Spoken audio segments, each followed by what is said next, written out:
మాజీ CM YS Jagan కు వ్యతిరేకంగా కుట్రలు జరుగుతున్నాయా? జగన్ పర్యటనలో తరచుగా భద్రతా వైఫల్యాలు ఎందుకు ఉత్పన్నమవుతున్నాయి?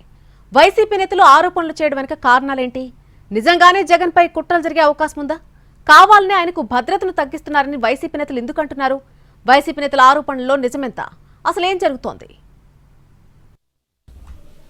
వైసీపీ అధినేత వైఎస్ జగన్ కి ప్రభుత్వం సరైన భద్రత కల్పించడం లేదని వైసీపీ నేతలు ఆరోపిస్తున్నారు. మాజీ ముఖ్యమంత్రి స్థాయిలో Z+ కేటగిరీ సెక్యూరిటీలో ఉన్న జగన్ కి ప్రభుత్వం భద్రత తగ్గిస్తోందనేది వైసీపీ ఆరోపణ. గుంటూరు మిర్చియాడ్, రాప్తాడు, తెనాలి, పొదిలి, తాజాగా సత్తెనపల్లి ఇలా ఆయన ఏ పర్యటనకు వెళ్లినా ఆయనకు సరైన భద్రత కల్పించడం లేదని ఆరోపిస్తున్నారు వైసీపీ నేతలు. ప్రశ్నించే గొంతుకను లేకుండా చేస్తే ఏపీలో ఇక తమకు అడ్డు అదుపు ఉండదని చంద్రబాబు, లోకేష్ భావిస్తున్నారని వైసీపీ నేతలు మండిపడుతున్నారు. జగన్ వెనుక ఏదో కుట్ర జరుగుతోందని వైసీపీ నేతలు అనుమానాలు వ్యక్తం చేస్తున్నారు. జగన్ కి హాని కలిగించాలనే కుట్రతో కూటమి ప్రభుత్వం వ్యవహరిస్తోందని మండిపడ్డారు మాజీ మంత్రి శైలజానాథ్. టీడీపీ నేత గోరంట్ల బుచ్చయ్య చౌదరి జగన్ తల నరికితే తప్పేంటని బహిరంగంగా చేసిన వ్యాఖ్యలను చంద్రబాబు సమర్థిస్తున్నారా అని ప్రశ్నించారు. జగన్మోహన్ రెడ్డిని భూస్థాపితం చేస్తానని సీఎం చంద్రబాబు హెచ్చరించడం, జీవించే హక్కు లేదని తన పార్టీ వారితో బెదిరించడం చూస్తుంటే పెద్ద ఎత్తున కుట్ర జరుగుతోందనే విషయం అర్థమవుతోందన్నారు శైలజానాథ్. ప్రశ్నించే గొంతుగా ఉండకూడదనేది చంద్రబాబు ఆలోచనగా కనిపిస్తోందన్నారు. అందుకే జగన్ ని లేకుండా చేయాలని కుట్రలు చేస్తున్నారని తీవ్ర వ్యాఖ్యలు చేశారు శైలజానాథ్. కుట్రంతా మీది, పదాలు మీవి, మాటలు మీవి. ముందుగానే కుట్రలో భాగంగా మీరు అనేక పదాలు రాసుకుని ఆ పదాలు స్ప్రెడ్ చేద్దాం అనుకుంటా ఉన్నారు. ఆ పదాలు స్ప్రెడ్ చేసి జగన్మోహన్ రెడ్డి గారి పైన ఏదో కుట్ర జరుగుతూ ఉంది అని అనుమానాన్ని మాటలు కలిగిస్తా ఉన్నారు.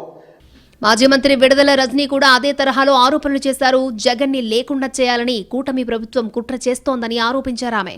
రోజురోజుకు జగన్ కి పెరుగుతున్న ఆదరణ, కూటమి పాలనపై ప్రజల్లో వ్యక్తమవుతున్న ఆగ్రహాన్ని చూసి భయంతో రాజకీయంగా ఆయన ఉనికిరే లేకుండా చెయ్యాలని చూస్తోందన్నారు. దారుణమైన వ్యాఖ్యలను చూస్తుంటే టీడీపీ తెర వెనుక ఏదో కుట్ర చేస్తోందనే అనుమానాలు కలుగుతున్నాయన్నారు రజనీ. చంద్రబాబు నాయుడు గారు మా జగన్మోహన్ రెడ్డి గారిని భూస్థాపితం చేయాలి అని ఆయన మాట్లాడుతున్నారు. ఆయన పార్టీ నాయకులు కూడా ఆ మాటల్ని కొంచెం పెంచి మాట్లాడుతూ ఉన్నారు. అంటే దీని వెనకాల ఒక పెద్ద కుట్ర నడుస్తుందని మనకు స్పష్టమవుతా ఉంది. ఒక కుట్రకు తెరలేపుతున్నారు. ఎందుకంటే ప్రజల్లో వస్తున్నటువంటి ఆదరణ, ప్రజల్లో కూటమి ప్రభుత్వం పైన చంద్రబాబు నాయుడు గారి నాయకత్వం మీద వస్తున్నటువంటి వ్యతిరేకతను ఇలాంటి ఒక కుట్రకు తెరలేపి జగన్మోహన్ రెడ్డి గారు లేకుండా చేయాలి అనేటువంటి ఒక ప్రయత్నము, ఒక వాళ్ళలో ఉన్నటువంటి ఒక రాక్షస కోరికలు అనేది వాళ్ళ యొక్క మాటల్లో వ్యక్తపరుస్తూ ఉన్నారు. గతంలో జగన్ పై జరిగిన కోడికత్తి దాడి, రాయి దాడి ఘటనలను వైసీపీ నేతలు గుర్తు చేస్తున్నారు. జగన్ పర్యటనలకు సరైన భద్రత కల్పించకపోవడం, జనం విపరీతంగా వస్తూ ఉండడంతో వారితో పాటు అసాంఘిక శక్తులు చొరబడి ఏదైనా చేస్తే పరిస్థితి ఏంటి అనే ఆందోళన వైసీపీ నేతల్లో వ్యక్తమవుతోంది. అయితే జగన్ కి భద్రత కల్పించడం లేదన్న ఆరోపణలను ప్రభుత్వం ఖండిస్తోంది. మాజీ ముఖ్యమంత్రిగా జగన్ కి ఇవ్వాల్సిన స్థాయిలోనే సెక్యూరిటీ ఇస్తున్నామని ప్రభుత్వ వర్గాలు స్పష్టం చేస్తున్నాయి.